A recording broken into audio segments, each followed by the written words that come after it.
बचपन से हम सुनते आ रहे हैं कि हम रुपए की वैल्यू को कंपेयर करते हैं डॉलर के साथ। अगर रुपया बढ़ रहा है तो हम देखेंगे कि वो उसकी डॉलर के साथ कितनी वैल्यू है, अगर रुपए गिर रहा है तो हम देखेंगे कि उसकी डॉलर के साथ कितनी वैल्यू है। तो यही कंपैरिजन रुपए और डॉलर के बीच हमेशा से चलता आ रहा है, ताकि हम देख सके कि इंडिया ग्रो कर रहा है या इंडिया ग्रो कर भी नहीं रहा है। तो आज की वीडियो में हम बात करेंगे कि बीते कुछ सालों से, जैसा कि सबको पता है, सब न्यूज़ सुनते हैं कि डॉलर के साथ रुपए की वैल्यू क्यों गिर रही है। क्योंकि अभी रुपए ने अपने आप को क्लोज करा है 83 रुपीज़। एक डॉलर इक्वल्स टू 83 रुपीज़ आज की डेट में हो चुका है। तो ऐसा क्यों हो रहा है, या फिर हमारे पास दो इस बात से विकल्प आएंगे कि या फिर डॉलर मजबूत हो रहा है और इंडिया की करेंसी नहीं गिर रही है, वैसी की वैसी है, या फिर इंडिया की करेंसी जो है वो सचमुच गिर रही है और डॉलर वैसे का वैसे ही है। आपकी स्क्रीन पे ये दो ऑप्शन आ चुके हैं, तो आप अभी कमेंट्स कर दीजिए कि इसमें से कौन सा ठीक है। आखिर तक आपको ज़रूर पता लग जाएगा। तो आज हम जाने वाले हैं इकोनॉमिक्स की दुनिया में, जिसमें हम बात करेंगे कि अर्थव्यवस्था का क्या रोल है एक कंट्री में और पूरी दुनिया में क्या एक आर्थिक तंगी का संकट बन रहा है कि आने वाले कुछ सालों में कुछ कंट्रीज़ में आर्थिक तंगी यानी इकोनॉमिक क्राइसिस आ सकता है। आज की वीडियो में हम इसके बारे में पूरी डिटेल जानेंगे। तो आज हम जाने वाले हैं इकोनॉमिक्स की दुनिया में। चलिए चलते हैं।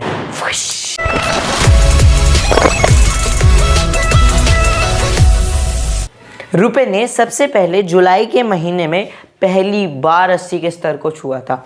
यानी इंडिपेंडेंस, यानी जब हम स्वतंत्र हुए थे तब से लेकर अब तक उसने 80 को कभी नहीं छुआ। यानी 1947 और 2022 के बीच में उसने लिटरली 80 को कभी नहीं छुआ है। तब वो चलता था 30-40 के बीच में, और आज गिर गिर के 80 तक पहुंच गया। आपकी स्क्रीन पे फोटोज़ आ रही होंगी, सारे ग्राफ्स बने आ रहे होंगे कि कितना ज़्यादा गिरावट रुपए में आएंगे। वो आपको बढ़ते हुए दिख रहा होगा क्योंकि डॉलर की, अमेरिका वालों के लिए तो बढ़ रहा है ना, वो उनके लिए तो उनके डॉलर की वैल्यू मजबूत हो रही है, लेकिन हमारे लिए गिर रहा है वो असलियत में। तो उसके बाद क्या हुआ, जो कारोबार था वो ऑब्वियस है, जो कंट्री के अंदर डेवलपमेंट होती है उसी से एक करेंसी की वैल्यू डिसाइड होती है। तो कारोबार में हमें पता है बहुत ज़्यादा गिरावट आई थी ड्यूरिंग कोरोना टाइम्स, और बीच बीच में मतलब होता रहता है, अभी ऊपर नीचे होता रहेगा ना, ये बाजार है हमारा। तो ऊपर कभी ऊपर बहुत ज़्यादा प्रॉफिट में जाएगा, कभी बहुत ज़्यादा लॉस में जाएगा। तो उसके बाद जो था कारोबार में रिजर्व बैंक ने दखल दिया और रुपये की वापसी ला दी। रुपये वापस 70 तक आ गया, यानी कि 80 से वो नीचे वापस रिकवर कर चुका था। परंतु रुपए वापस बढ़ा, वापस गिरा, ये गिरावट और चढ़ावट होती गई। आपको एक और मज़ेदार बात बताते हैं कि अमेरिका में ब्याज दर यानी रेट ऑफ इंटरेस्ट जो होता है, किसी भी अगर आप बैंक में डिपॉजिट कराओगे कुछ पैसा कुछ पर्टिकुलर टाइम के लिए, तो आपको एक रेट ऑफ इंटरेस्ट के साथ वो वापस मिलता है। आप लोन लेते हो तो आपको रेट ऑफ इंटरेस्ट के साथ वो देना पड़ता है। आप समझ रहे हो मैं क्या कहना चाहता हूँ, आपको पता होगी ये बात। तो इस सप्ताह यानी इस हफ्ते अमेरिकी सेंट्रल बैंक फेडरल रिजर्व ने लगातार तीसरी बार ब्याज दर में 0.75% की भारी भरकम बढ़ोतरी की। यानी जो उनका पहले का रेट ऑफ इंटरेस्ट था, जितना वो पहले लेते थे, उसमें उन्होंने 0.75 की बढ़ोतरी यानी बढ़ा दिया, यानी वो और ज़्यादा इंटरेस्ट लेते जा रहे हैं। इससे क्या हो रहा है, वो लोगों को दिखाना चाहते हैं कि हमारे पास बहुत पैसा है। अगर उन्होंने रेट ऑफ इंटरेस्ट बढ़ा दिया, अगर कोई एफडी कराता है और अगर उन्होंने रेट ऑफ इंटरेस्ट बढ़ा दिया तो लोग ज़्यादा कराएंगे, ताकि क्योंकि उन्हें मिल ज़्यादा रहा है। तो उस समय के लिए अमेरिका ऐसा दिखा देगा कि हमारे पास पैसा है। इसलिए सारी कंट्रीज़ की जो करेंसी है, मैक्सिमम कंट्रीज़ की अब गिरने लगी है। जो यूरो था, एक करेंसी जो कभी नहीं गिरा, अमेरिका से हमेशा ज़्यादा रहता था, वो गिर गया इस बार। इतने सालों के बाद यूरो गिर गया लिटरली अमेरिका से। क्यों? क्योंकि अमेरिका ने तकनीक अपना दी कि उन्होंने क्या किया कि रेट ऑफ इंटरेस्ट बढ़ा दिया।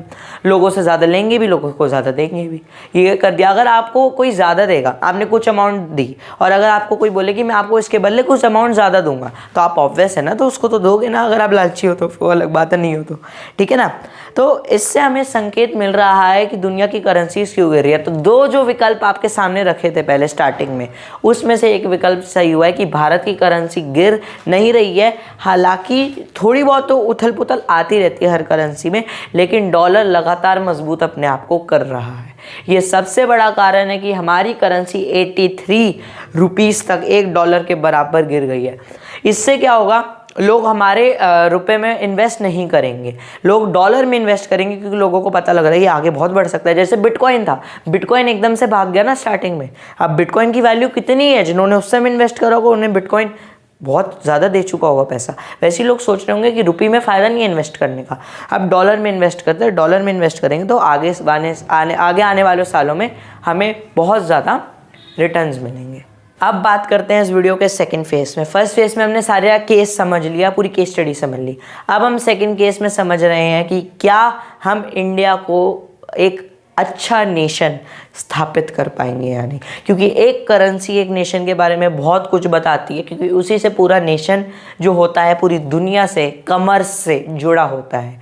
तो हम बात करते हैं कि हमारी सरकार, हमारी सेंट्रल गवर्नमेंट, हमारी सरकार कैसे इंडिया की करेंसी को विश्व करेंसी बनाना चाहती है, पूरी दुनिया की करेंसी। जैसे डॉलर, इतना नाम सुन के लोग हिल जाते हैं ना, वैसे ही हम चाहते हैं कि हमारा रुपी भी बन जाए, कि लोग बोले कि एक रुपये के साथ हम कंपेयर करते हैं, एक रुपये जैसे अभी हम डॉलर के साथ कंपेयर कर रहे हैं तब लोग रुपये के साथ कंपेयर करें। लक्ष्य टारगेट लिया गया है 2047 तक का। देखते हैं हमारी सरकार ने क्या क्या कदम उठाए। भारतीय रिजर्व बैंक आरबीआई ने इस साल जुलाई में बैंकों को आयात निर्यात यानी एक्सपोर्ट और इंपोर्ट के लिए सौदे को करने के लिए उन्होंने कहा है कि रुपये में ही सौदा करना। वाणिज्य मंत्रालय यानी मिनिस्ट्री ऑफ कॉमर्स ने हाल ही में अंतर्राष्ट्रीय व्यापार को रुपये में करने के लिए विदेश व्यापार नीति में बदलाव किए थे। यानी उन्होंने कहा है कि अब जो हमारा कॉमर्स होगा, जो हम पूरी दुनिया के साथ ट्रेडिंग करते हैं, वो ट्रेडिंग अब रुपीज़ में होगी, ना कि हम पहले क्या करते होंगे, जिस कंट्री के साथ कर रहे हैं उसकी करेंसी में ट्रेड कर रहे हैं। अमेरिका के साथ कर रहे हैं तो डॉलर में कर रहे हैं। ऑब्वियस है हमारे कारणों के कारण ही डॉलर बढ़ा है। ये तो नहीं कि वो जादू कर रहे हैं अपने डॉलर पे तो उनका डॉलर बढ़ गया। उन्होंने कदम कुछ ऐसे उठाए जिससे उनका डॉलर बढ़ गया, और हमने भी कुछ ऐसे कदम करे जिससे उनकी करेंसी बढ़ी है, और हमारी करेंसी का बहुत गिर रही है, बहुत ज़्यादा गिर रही है, आपको भी पता है। तो क्या 3 स्टेप्स लेने वाली है हमारी गवर्नमेंट की जो पेमेंट है सारी जो कंट्रीज़ के साथ होगी वो रुपये में होगी। आयात निर्यात होगा वो हमारा जो होएगा वो रुपये में होएगा, और बिलिंग वो भी हमारा सारा इंडियन रुपये में होगा। सारी चीज़ें अब हम इंडियन रुपये में करेंगे। इस बारे में डायरेक्टरेट ऑफ फॉरेन ट्रेड यानी डीजीएफटी ने एक नोटिफिकेशन भी जारी किया है। ये सुनने में भले ही तकनीकी तौर पर थोड़ा पेचीदा नज़र आए, लेकिन सरल भाषा में कहें तो ये रुपये के अंतर्राष्ट्रीयकरण की प्रक्रिया की तरह सरकार का पहला और बड़ा कदम है। तो आज पूरी वीडियो में हमने सिर्फ इसी के बारे में बात करी। 2 केसेस आपके सामने रखे गए, दोनों केसेस आपने समझे और दोनों केसेस हमने आपको समझाने की पूरी कोशिश करी। आप हमसे ज़्यादा समझदार हो हमें पता है, लेकिन हम तब भी आप तक इन्फॉर्मेशन पहुंचाना चाहते हैं। अगर एक बात मैं करूं आपसे, ये जो स्टेप्स लिए जा रहे हैं 2047 तक को इंडिया की करेंसी को बेस्ट करेंसी बनाने का, जैसे डॉलर अभी माना जाता है ना बहुत वैसी करेंसी है, वैसे हम इंडिया को बनाना चाहते हैं। पहले जो होता 40% ट्रेड हमारा डॉलर में होता था, लेकिन हम इसे रेट को घटा देना चाहते हैं ताकि इंडिया की करेंसी का रेट भाग जाए। ये काम सोचा है 2047 तक, क्योंकि तब हमारे 100 साल आज़ादी के पूरे हो जाएंगे। जैसे इस साल तो आज़ादी का अमृत महोत्सव है, 75 साल हो गए हैं, और हमारी इंडिपेंडेंस हुई थी 1947 को। तो 1947 में 100 साल अगर हम देखे जाएँ कब होंगे तो 2047 में ही होंगे ना।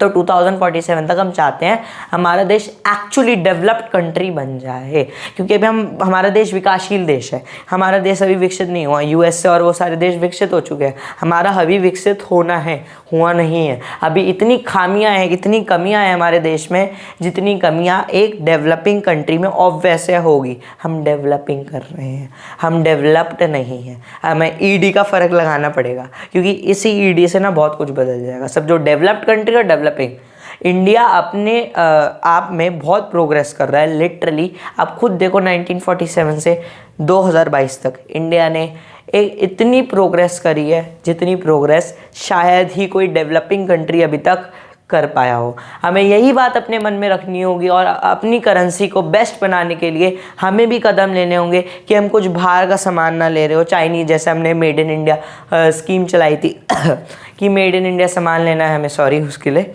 हमें मेड इन इंडिया सामान लेना है और मेड इन चाइना कुछ सामान नहीं लेना। वैसे ही हमें और स्कीमें चलानी होंगी, बिकॉज हमारे देश को हमें टॉप पे लाना है। लोग हमारे देश का नाम सुनते ही मतलब कांपे तो नहीं, मतलब एक गर्व प्राउड करें, हम अपने आप पे गर्व फील करें कि हम इंडिया के लोग हैं। और हमें पता है कि 2 साल ने पूरी ज़िंदगी सबकी ख़राब करी है, चाहे स्टूडेंट्स हो, चाहे कोई और हो, या फिर कोई और। मतलब समझ जाओ आप कि पूरी ज़िंदगी जो ख़राब हुई है उसे वापस ठीक करना है।